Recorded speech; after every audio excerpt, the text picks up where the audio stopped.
জীবনটা কেমন জানি ছন্নছাড় হয়ে গেছে।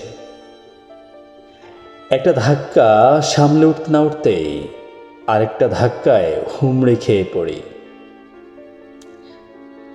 এতটা ক্লান্ত হয়ে পড়ি যে আর উঠে দাঁড়ানোর শক্তিই পাই না। চারিপাশে তাকিয়ে দেখি গাঢ় অন্ধকার।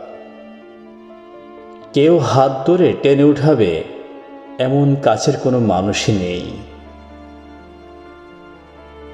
যাদেরকে কাছের ভাবি তারা আমার ঢলে পড়ে যাওয়া দূর থেকে দেখে মুচকি হাসে। এত বড় পৃথিবীতে এতটা একা আমি। মাঝে মাঝে মনে হয় আর সম্ভব হচ্ছে না। এইভাবে ধুকে ধুকে আর কতদিন বাঁচা যায়। এমন ছন্নছাড়া হাহাকার জীবন আমি কখনোই কোনো দিনই চাইনি।